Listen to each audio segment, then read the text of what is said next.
Salut à tous, c'est Brice pour la chaîne Une Bolée d'air et je viens vous reparler du Sony Xperia 1 Mark II qui était mon smartphone que j'avais jusqu'à présent, jusqu'à très récemment, parce que il n'y a pas très longtemps, il y a 3 jours maintenant, c'est le 3e jour que je l'ai et que je le teste à fond les ballons dans tous les sens, j'ai le Pixel 6 Pro, d'accord. Donc du coup, pourquoi cette pré-intro? Vous allez voir en fait la suite de la vidéo, ça va être un peu un autre moment, ça va être un autre moment de la journée, parce que c'était un autre jour.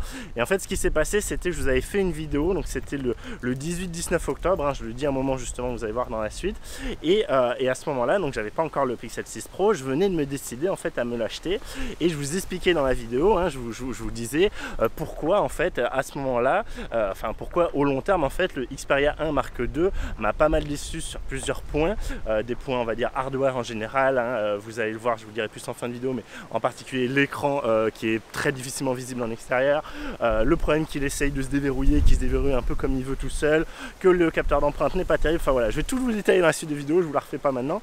Et en fait le truc c'est que donc j'avais tourné cette vidéo le 18-19 octobre, j'avais pas eu le temps de la poster comme d'habitude parce que j'ai jamais le temps de faire les montages, etc. Depuis j'ai reçu le Pixel 6 Pro, là on est le 30 octobre, hein, là tout de suite, et j'ai bien pu déjà le tester, hein, ça fait 3 jours que je m'en sers de façon quotidienne, hein, que ça devient vraiment devenu mon smartphone, et qu'évidemment je l'ai comparé au Xperia Mark II, parce que à l'époque, hein, quand j'ai tourné la suite des plans que vous allez voir, j'étais pas encore sûr de garder le 6 Pro, je me doutais qu'il y avait plein de choses qui allaient être mieux, en particulier en photo. Par contre j'étais pas sûr, voilà, j'étais pas sûr de l'écran, j'étais pas sûr de la réactivité, j'étais pas sûr du tout du scanner d'empreinte, et donc tout ça depuis, hein, j'ai mes réponses, et donc plutôt de juste vous faire une vidéo où je vous dis qu'est-ce qui ne va pas sur l'Xperia Mark II, en fait je vais insérer par-dessus ma voix la comparaison, hein, des petits rushs, en vous montrant vite fait la comparaison entre justement le Xperia 1 Mark II et le Pixel 6 Pro, et donc voilà, donc vous allez voir tout ça et c'est dans la suite de la vidéo, et voilà, c'est parti. Dans cette vidéo, je vous retrouve pour vous parler de ce smartphone, le Sony Xperia 1 Mark II, que ça fait bien 6 mois maintenant, je pense, que j'ai en daily driver, même si ça énerve beaucoup de personnes quand je dis ça, en téléphone que j'utilise tous les jours, hein, vraiment mon téléphone dans ma poche tous les jours. Et donc j'ai fait déjà plusieurs vidéos dessus, hein, je vous invite à aller voir ça. Je vous mets l'ensemble des vidéos, donc la playlist en fiche là-haut, mais également en description, le lien ci-dessous. Et en fait, je voulais vous faire cette, on va dire, ça va être la dernière vidéo là, normalement, pour un peu vous dire quand même au plus long terme, hein, ce qu'il en ressort de ce smartphone, et des choses qui me vont, des choses qui me vont pas, et en utilisation réelle, hein, parce que vous savez, c'est souvent là, à ce moment-là, qu'on se rend compte des choses. Et justement, voilà, là, je commence à avoir largement du recul dessus, et je peux vous dire ce qui au quotidien me va et me va pas. Donc si déjà je reprends, on va dire, un peu l'aspect général, hein, du smartphone, très clairement, les raisons pourquoi je l'ai acheté à la base, hein, sont bonnes, il n'y a pas de souci à ce niveau-là. En particulier la carte micro SD, bah voilà, je suis très content de l'avoir, et c'est génial, il n'y a aucun souci, là je vous dis, j'ai un Tera dessus, aucun problème. La prise jack est très bien, aucun problème, pareil, niveau son, etc. C'est de qualité, il n'y a pas de souci. La petite lettre de notification, bien, je trouve quand même qu'elle est moins visible que ce que j'avais sur le S9 Plus. Elle est plus petite, mais elle a aussi un peu plus de couleurs différentes, voilà, elle est plus discrète, elle est peut-être un peu plus classe, mais elle est aussi plus difficilement visible, hein. Des fois dans la voiture, je suis un peu obligé de tourner le téléphone pour vérifier si je suis bien en train de charger ou pas, par exemple. Pas d'encoche, hein, donc c'est aussi très bien, pas de souci. Donc à ce niveau-là, vraiment, toutes ces cases-là ont été cochées, hein. C'était des raisons, hein, pourquoi je l'avais pris, et à ce niveau-là, aucun souci, aucune déception à ce niveau-là, à part, je vous dis, peut-être un peu la LED que j'aurais préféré plus visible. Au niveau des haut-parleurs frontaux, vous savez, on a deux haut-parleurs, donc haut-parleurs stéréo qui donnent vers l'avant, marche très bien, marche super bien, vraiment les haut-parleurs sur ce smartphone sont génialissimes, et je vous l'ai dit et je vous le redis, hein, je crois vous l'avoir dit dans la première vidéo, ce qui est assez exceptionnel, ce sont des haut-parleurs qui non seulement peuvent monter quand même assez haut niveau volume, hein, on peut vraiment avoir quelque chose qui crache fort en ayant activé le Dolby Atmos, mais on peut également descendre très bas, ce qui peut être vraiment super pratique, hein, c'est super pratique, on ne veut pas réveiller quelqu'un dans la maison, des choses comme ça, où on met les haut-parleurs très bas en enlevant le Dolby Atmos, et très clairement ça marche très bien, c'est toujours très intelligible, ça marche, on entend bien le son, on comprend bien, mais pourtant on a un son très faible, et voilà, donc très faible, très fort, partout de qualité, vraiment, je pense, il doit faire partie à mon avis des meilleurs haut-parleurs du marché. Je songe à le changer à cause de plusieurs points négatifs qui vont arriver. Donc justement, si je vais un peu sur les points négatifs, on va dire au niveau général du smartphone, il y a un truc qui du coup m'embête énormément, c'est déjà quand il est verrouillé, il il a la fâcheuse tendance à de suite croire qu'on veut essayer de le déverrouiller. Alors on a une option pour lui dire m'avertir quand il y a un faux geste et que le smartphone détecte qu'il y a un déverrouillage, un faux déverrouillage, un truc comme ça. Alors qu'on le mette pas, ça change pas tellement, ça change un peu, on est un peu plus ou un peu moins souvent averti selon qu'on le mette ou pas. Mais dans les deux cas, j'ai très souvent, quand j'ai mon smartphone dans la poche, donc à savoir écran contre ma jambe, hein, moi je le glisse comme ça pour avoir justement l'écran protégé contre ma jambe, c'est ce que j'ai toujours fait, hein, donc c'est très difficile à perdre comme habitude, j'ai un peu essayé de temps en temps et j'arrive pas à perdre cette habitude. Et bien très souvent, alors c'est un peu moins le cas là qu'on arrive à l'automne, hein, du coup j'ai des pantalons plus épais, des poches plus épaisses, mais très souvent, enfin pendant tout l'été, hein, j'avais tout le temps, dès que je marchais, ça vibrait dans ma poche de board short, ça vibrait dans plein de choses, très désagréable. Et pire que ça, donc ça déjà c'est chiant parce que le téléphone qui vibre juste parce qu'il croit qu'il y a quelque chose qui est en train d'essayer de le déverrouiller, c'est très pénible. Mais en plus de ça, des fois il se déverrouillait tout seul, ou en tout cas peut-être pas forcément se déverrouiller, mais en tout cas il faisait une action sur l'écran de déverrouillage pour par exemple appeler le dernier numéro utilisé. Donc ça m'est arrivé au moins 2 fois avec ma femme, hein, depuis que j'ai le téléphone, et beaucoup plus embêtant, au moins 2 ou 3 fois avec mon chef. Alors il n'y a aucun souci avec mon chef, on s'entend très bien, etc. Mais c'est quand même pas très cool de se faire rappeler par son chef parce qu'il vous a entendu parler à travers votre poche, parce que le téléphone l'a appelé tout seul sans que vous sachiez pourquoi. Donc ça c'est un gros défaut, vraiment la gestion de l'écran de verrouillage, du verrouillage du téléphone est assez poucrave vraiment. Et en plus de ça, je vous avais dit, alors autant finalement le bouton, la position du bouton, hein, je vous rappelle le déverrouillage sur ce smartphone, ne se fait pas avec un bouton arrière ou sous l'écran, c'est un bouton sur le côté, d'accord, qui se trouve ici, ok. Et donc autant, vous voyez, quand j'ai la main gauche, je le fais avec le majeur, quand j'ai la main droite, je le fais avec le pouce, ça se fait bien. Mais déjà à l'usage, il n'est pas si bon que ça. En fait, c'est bizarre. Il y a des fois, il va marcher super, vraiment. À peine je le prends dans la main de suite avec ma main droite, je vais avoir le doigt qui va se poser dessus, il va se déverrouiller instantanément, sans même que je m'en rende compte. Enfin, vraiment, voilà. Comme quand je mets mon index, hein, sur mes autres smartphones avec l'index derrière, comme un Pixel 3 par exemple, donc vraiment naturellement sans problème. Et d'autres fois où on va beau essayer, ça va pas marcher, et très vite, hein, au bout d'un ou 2 essais, ou alors peut-être plus, mais on s'est pas rendu compte, on va avoir le téléphone qui nous dit trop d'essais, veuillez réessayer dans 30 secondes. Donc là 30 secondes évidemment on n'a pas du tout envie d'attendre, donc du coup on se met à se taper le code, sauf que comme je vous avais dit, ça aussi, il me dit pas quand en fait j'ai pas de retour haptique pour me dire c'est pas bon. Vous voyez, j'ai pas une espèce de vibration pour me dire un truc comme ça pour me dire ton doigt je l'ai pas reconnu, va te faire voir, c'est pas bon. Donc ça j'ai pas ça, et du coup on se retrouve à essayer. Au bout d'un moment on regarde l'écran et on fait ouais mais d'accord, en fait il me dit que j'ai trop d'essais, il est en train d'attendre 30 secondes, je l'ai dans l'os. Donc ça vraiment pas cool, et c'est vraiment problématique, hein. Je vous dis, le coup du déverrouillage et qu'il appelle des personnes, moi c'est vraiment niette de niette, hein. Ça c'est limite dangereux, hein. C'est vraiment pas cool. Bon, et sinon plus généralement sur l'aspect logiciel, hein, du smartphone, on a quand même du quasi stock Android, et ça peut être un avantage ou un inconvénient, hein, selon les personnes. C'est quand même plutôt un avantage dans l'ensemble, et moi j'étais très surpris par le nombre de mises à jour qu'on a, quoi. C'est assez impressionnant. On a des mises à jour mais pratiquement en permanence, hein. Moi je crois que quand je l'ai eu, peut-être sur 3 semaines, j'ai eu 3 mises à jour, mais 3 mises à jour Android violentes, quoi, hein, avec du coup des vrais changements, etc. Il y a énormément de mises à jour qui sont souvent faites, et à ce niveau là vraiment ceux qui aiment l'Android stock, ils vont bien s'y retrouver, et vraiment voilà, ça suit bien. Et Sony à ce niveau là, c'est pas Samsung où il faut attendre 3 ans pour avoir une mise à jour. Très clairement à ce niveau là, nickel. Je vous le fais aussi parce que c'est quelque chose qui est évidemment très intéressant, c'est toujours difficile d'en parler, c'est la batterie. Moi je tiens plus d'1 journée dans l'ensemble. Alors le truc c'est que quand on l'utilise pas, évidemment, il tient bien, mais ce qui n'est pas forcément le cas déjà de tous les smartphones. Mais quand on l'utilise, surtout quand on commence à utiliser l'écran, mine de rien, ça se vide assez vite, hein. C'est un écran 4K, on peut pas réduire la résolution, on peut pas réduire la fréquence d'image. Alors l'écran est très beau, hein, mais moi je trouve que voilà, 4K là-dessus, ça reste de la pignole. Et du coup, si je m'en sers beaucoup, hein, c'est vraiment, j'ai un temps d'écran allumé long, la batterie va beaucoup plus vite fondre et ça va être plus compliqué. C'est-à-dire dès que je commence à regarder du contenu, 1 heure de contenu dans la journée, là je vais faire la journée mais pile au poileux, quoi. Sinon je vais être obligé de recharger entre temps dans ma voiture, etc. Donc autonomie correcte je dirais, mais très clairement pénalisé par l'écran qui à mon avis consomme énormément. Et d'ailleurs soit dit en passant, le téléphone peut, moi cet été plusieurs fois je trouvais qu'il chauffait énormément. Alors regardez des vidéos YouTube avec de la 4G, écran allumé un tout petit peu, enfin avec des conditions un peu chaudes, hein, du 25, 28, 30 degrés, le téléphone devient très chaud au bout d'un moment, hein. Très clairement c'est pas à se brûler les doigts, mais il devient bien chaud. Et j'ai à peu près fait le tour, hein, pour l'ensemble des choses on va dire sur le hardware, hein, sachant que je vais parler plus en détail évidemment de la photo. Du coup, j'attaque tout de suite. Donc niveau hardware, je trouve les 3 capteurs très intéressants. Je trouve les distances focales très bonnes. Le zoom aurait mérité, je pense, d'aller plus loin. À côté de ça, l'angle standard me va très bien et l'ultra grand angle à 16 mm me va très bien aussi. J'ai souvent quand j'utilise l'ultra grand angle, d'une façon ou d'une autre, j'ai souvent le doigt qui passe devant l'objectif. Alors heureusement, l'appareil le dit très vite, mais voilà, c'est que certainement l'objectif n'est pas hyper bien placé et plusieurs fois j'ai eu le problème et donc c'est pas super à ce niveau-là. Désolé, hein, j'ai la voix, je me suis arrêté parce que j'ai la voix qui part en cacahuète, hein, je suis encore bien enrhumé. Désolé pour ça, donc on voit encore plus pourri d'habitude. Toujours est-il que voilà, donc ça à ce niveau-là, c'est pas gravissime, mais voilà, faut faire gaffe. Au niveau du bouton pour la photo, vous savez, le bouton qu'on a décalé, on a un bouton en fait, on a le bouton normal, enfin ce bouton de verrouillage en fait est le capteur d'empreinte en même temps, comme par exemple sur les LG à un moment.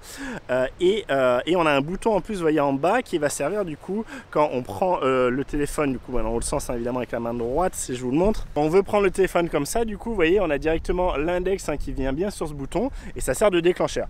Bon, ça marche bien, hein, le bouton marche bien et je vous ai dit, on a 2 positions. On peut avoir une position mise au point puis déclenchement, donc ça, il n'y a pas de souci. Mais je me rends compte qu'au final, je m'en sers assez peu. Hein. Je m'en sers de temps en temps, en particulier quand j'essaie de prendre un truc un peu bas où du coup, ça m'arrange. Hein, je peux baisser mes bras et je peux utiliser ce bouton-là plutôt que d'essayer d'appuyer par derrière hein, sur le bouton rond, hein, au centre de, enfin, pas au centre de l'écran, mais vous m'avez compris, le bouton REC ou le bouton prendre une photo. Donc ça, à ce niveau-là, ça sert de temps en temps, mais voilà, je m'attendais à ce que ce soit vraiment une autre façon de faire et que ce soit bien plus agréable. Et honnêtement, je m'en sers pas tant que ça, et donc ça reste un peu gadget. Hein. Je sais pas si c'est que j'ai l'habitude hein, de ne pas avoir ça, mais très clairement, je m'en sers très peu. Et on arrive à l'aspect un peu plus logiciel sur la photo. Je vous ai dit, hein, l'aspect caméra pro, la photo pro, franchement, est très poussé. Je trouve que c'est vraiment une excellente chose. On peut faire beaucoup de choses, et le fait d'avoir les distances focales indiquées, même quand on est entre deux objectifs, etc. Je pense que ça va être vraiment une entrée formidable pour tous ceux qui veulent se mettre plus tard à la photo et déjà comprendre un peu les distances focales, voir ce qui leur plaît, etc. Ça, pour ça, vraiment, je retiens rien, c'est génial. L'autofocus est bluffant, je vous ai dit, l'IAF est vraiment assez bluffant. Et quand on est dans l'application pro, les photos se font bien et ça marche très bien.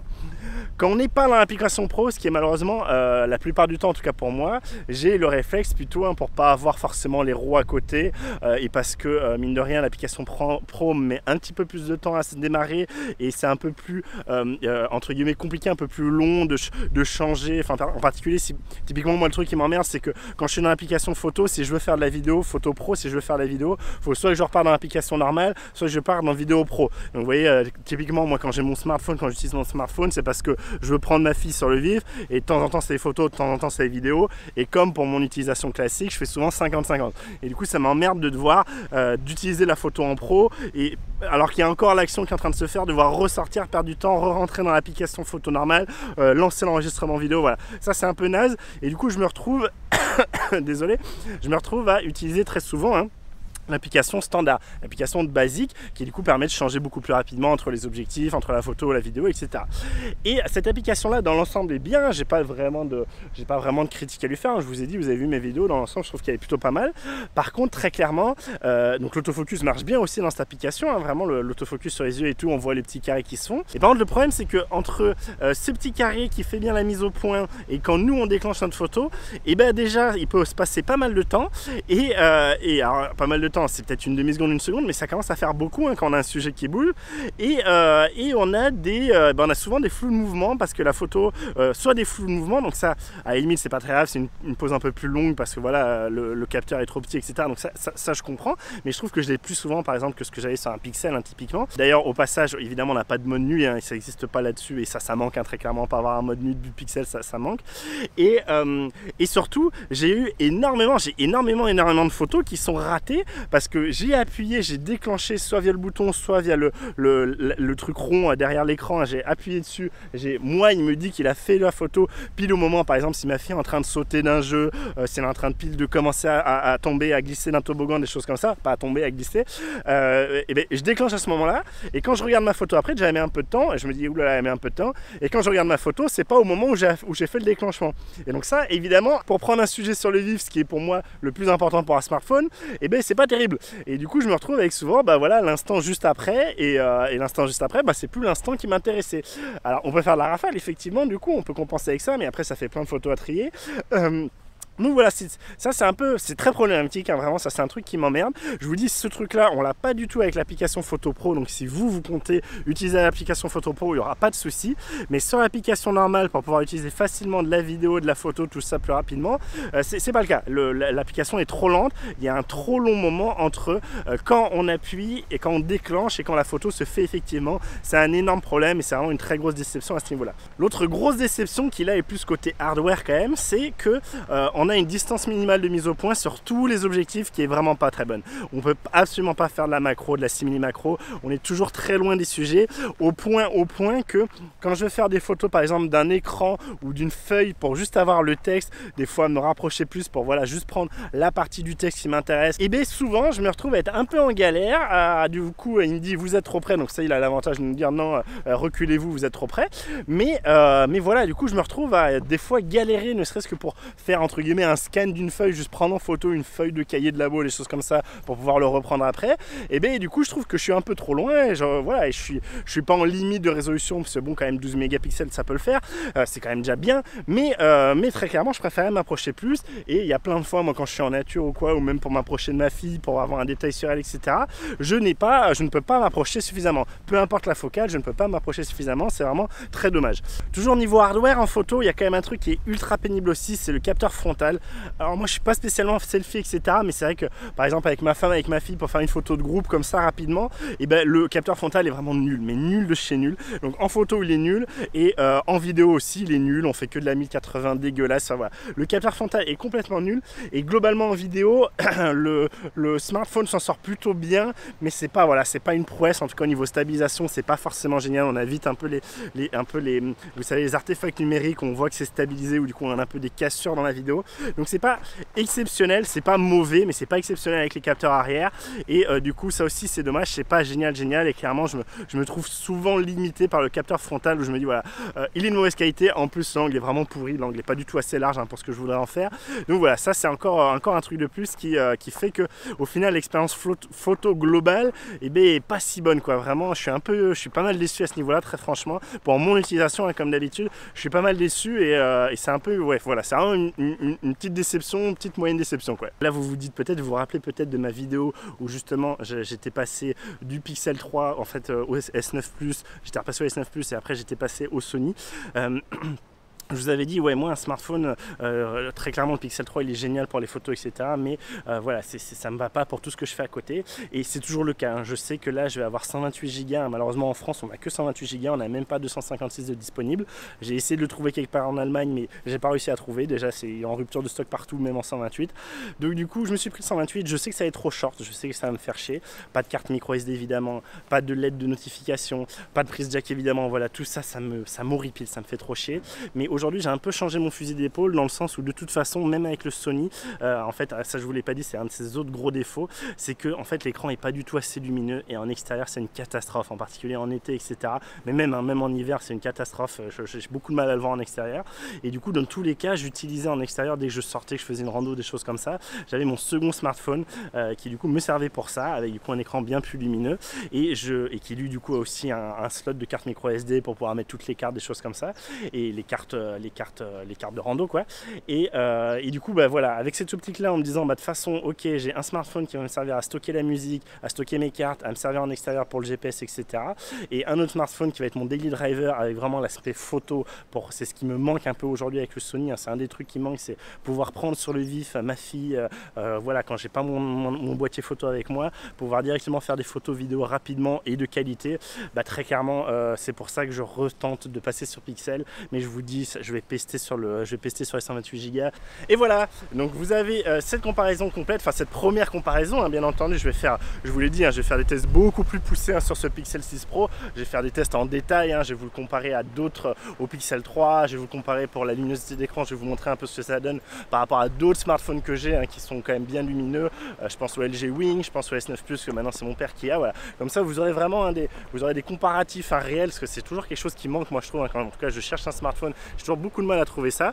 Donc je vais vous faire un test très poussé évidemment. Je vous ai dit, il va y avoir une vidéo sur tout l'aspect comment prendre en main l'application photo, édition photo, donc appareil photo, édition photo, mais également tout ce qu'on peut faire avec, hein, du coup ça sera l'occasion. Tout ça, ça va arriver, comme d'habitude, hein, abonnez-vous, hein, si ce n'est pas le cas à la chaîne, hein, abonnez-vous, en plus ça soutient la chaîne, activez les notifications pour ne pas rater les vidéos en question, et donc ça va arriver dans le futur assez proche j'espère, hein, comme d'habitude, c'est comme je peux, quand je peux. Je vous rappelle, moi c'est pas mon métier, hein, moi je fais ça à côté de mon vrai métier.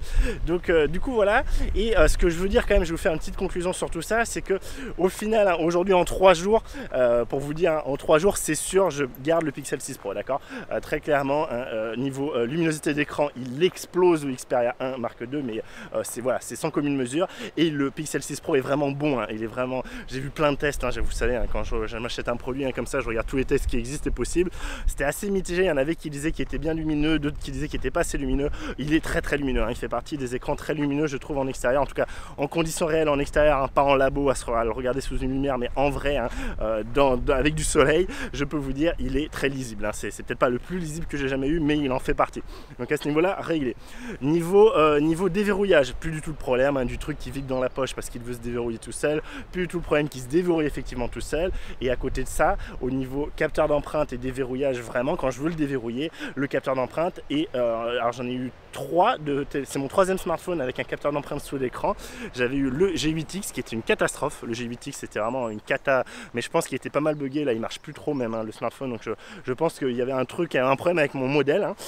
J'ai le LG Wing, qui du coup c'était tout à fait utilisable, hein. C'est pas du tout le capteur le plus rapide d'empreinte que j'ai eu, mais beaucoup moins rapide par exemple qu'un capteur d'empreinte par derrière, hein, comme sur le Pixel 3 ou sur le LG G7 par exemple, mais qui marchait très bien, qui était tout à fait utilisable. C'est déjà mieux que ce que j'ai sur le Sony Xperia 1 Mark II, qui je vous dis est plus aléatoire, et ce Google Pixel 6 Pro c'est encore au-dessus. Vraiment je trouve que ce capteur est très bon, dans 90% du temps jusqu'à présent, pas de souci, vraiment ça marche bien. Des fois il faut un peu plus insister, il faut le maintenir un peu plus longtemps, mais pareil, hein, j'ai vu des vidéos où les gens disaient ouais il faut garder le doigt une seconde complète dessus. Non, moi c'est pas le cas du tout, hein. Il faut pas du tout garder une seconde complète dessus, ça se fait globalement très vite, et une seconde ça me paraît long, et je vous dis c'est quand justement ça marche pas très bien que là effectivement faut le maintenir un peu plus longtemps, potentiellement le bouger un peu, et il n'y a pas de souci. Donc vraiment à ce niveau là, ne vous inquiétez pas, je trouve que c'est pas un problème. Voilà, ça pourrait être mieux évidemment, c'est pas aussi réactif que les meilleurs capteurs d'empreinte physique on va dire, mais ça marche très bien. Et il y a un petit truc, hein, pensez-y, hein, si vous ça marche pas très bien, c'est peut-être que vous avez mis une protection d'écran, et ça la protection d'écran on le sait, hein, pour le capteur d'empreinte optique ça aide pas, hein, donc virez ça et puis basta quoi. Donc voilà, donc ça pas de souci à ce niveau là. Au niveau bon, tout ce qui est mise à jour Android et tout, là ça va être encore mieux, hein, évidemment, on a tout ce qui est le dernier cri de chez Android à ce niveau là, d'accord, donc ça fait que s'améliorer, mais bon c'était pas un critère de choix pour moi. Au niveau photo, je retrouve mon ultra grand angle, c'est très similaire, hein, pour moi c'est pareil, hein, j'ai l'impression que c'est un 16 mm aussi. L'ultra grand angle très bien, le grand angle très bien aussi, et donc bien plus lumineux évidemment. Alors ça sera dans le test photo où je vous ferai des comparaisons, etc. Bon voilà, il explose évidemment le Sony Xperia 1 Mark II en photo basse lumière. Il explose aussi sur tout ce qui m'embêtait beaucoup, je vous ai dit tout ce qui était réactivité, où du coup bah, là pour le coup quand j'appuie sur mon bouton ça déclenche et j'ai la photo que je voulais, et pas une demi-seconde après, et du coup j'ai pas le moment que je voulais. Donc ça aussi vraiment nickel.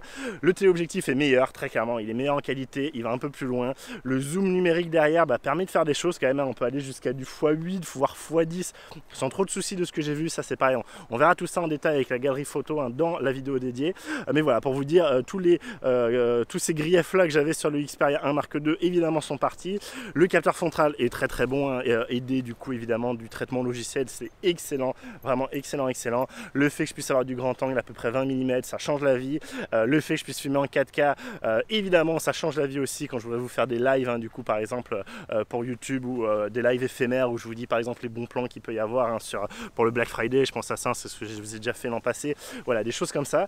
Pouvoir filmer en 4K avec le frontal, moi ça m'intéresse pour faire des lives à la volée comme je suis en train de faire là quand je promène mon chien, parce qu'il n'y a que là que j'ai le temps pour faire facilement une vidéo, et donc ça voilà, donc capteur frontal très bon aussi, et je crois que j'ai fait le tour, et je crois que j'ai à peu près fait le tour. jours. Donc en fait, voilà, j'ai réglé tous mes problèmes. Par contre, évidemment, hein, ça je vous le redis, et je vais pester dans le test certainement dessus.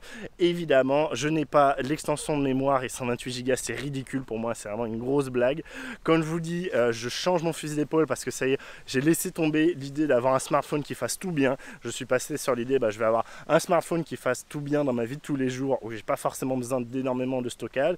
Et par contre, j'aurai un smartphone pour tout le reste, pour ce qui est mes cartes, ma musique. Donc du coup, je repasse avec le LG G7 pour info, qui a en plus un quad DAC, une vraie prise jack avec un quad DAC, du coup qui permet d'avoir vraiment une bonne qualité sonore, d'avoir évidemment l'extension de carte micro SD, où du coup là je peux mettre ma carte de 1 Tera que j'ai actuellement dans le Xperia 1 Mark II, histoire de mettre toute ma musique en MP3. Je crois que j'ai 35 Go en MP3. Je commence à télécharger des FLAC, donc ça fait encore beaucoup plus quand je suis en FLAC. J'ai toutes mes cartes, je dois avoir 15 ou 20 Go de cartes en carte rando, etc. Donc voilà, donc en prenant le parti de ok, j'ai un smartphone qui me sert que à l'aspect prise jack plus stockage, du coup ça va le faire. Mais bon, en fait c'est juste que j'ai laissé tomber, je me suis résigné à l'idée d'avoir un smartphone qui puisse tout bien faire partout. Clairement, je crois que ça n'existera jamais. Voilà, tant pis, je désespère. Et du coup, en faisant comme ça me permet d'avoir un smartphone qui est à côté. Niveau photo sur le vif pour ma fille, pour les vidéos, etc. Très très bon en vidéo aussi. Je voulais pas détailler, mais je peux vous dire, le Pixel 6 est bien meilleur en vidéo que le Xperia 1 Mark II. Donc voilà, donc à tous les niveaux, pour tout ce qui est vie de tous les jours, il n'y a clairement pas de photo. Il n'y a pas photo avec le Pixel, c'est beaucoup mieux. C'est beaucoup mieux que le Xperia 1 Mark II. Donc je sais, c'est sûr, je revends mon Xperia 1 Mark II. Je le revends du coup, si ça vous intéresse, dites-moi ça en commentaire, on peut en discuter. Et je vais passer le Pixel 6 Pro en daily driver, c'est très clair, c'est très net. Et juste, voilà, je serre les dents sur l'aspect slot micro SD, prise jack, LED aussi, j'ai plus de notifications que j'ai par contre du coup sur le G7. Donc voilà, j'espère que du coup ça aura pu vous aider, vous donner des clés pour savoir si oui ou non c'était intéressant pour vous de passer sur le Pixel 6 Pro ou le Pixel 6. Le Pixel 6 Pro est très compliqué à trouver maintenant déjà, donc je ne sais pas si vous arriverez à le trouver, mais voilà. En tout cas, vous avez toutes les choses en main. Je pense que quand même vous avez plusieurs critères principaux qui étaient très compliqués à avoir dans les autres tests, que là vraiment je vous ai donné et je vous ai explicité, en particulier la luminosité d'écran, le capteur d'empreinte. Voilà, là moi je vous dis en utilisation réelle, pas en labo, ça marche bien. Attendez mon test complet, là je peux pas encore vous dire sur l'autonomie et tout, même si j'ai l'impression que c'est très bon, je préfère pas vous dire encore parce que voilà, je préfère vraiment l'utiliser pour pouvoir vous en parler. Donc voilà, donc je vous rappelle, si tout ça vous intéresse, si vous voulez voir tous les autres tests, abonnez-vous, activez les notifications, tout ça. Voilà, moi je vous laisse là, je vous remercie encore d'avoir regardé. Si la vidéo vous a plu, n'hésitez pas à la liker. Et moi je vous donne rendez-vous dans les prochaines vidéos. D'ici là, portez-vous bien, faites des belles photos, faites des belles vidéos, amusez-vous bien, tout ça. Allez, salut!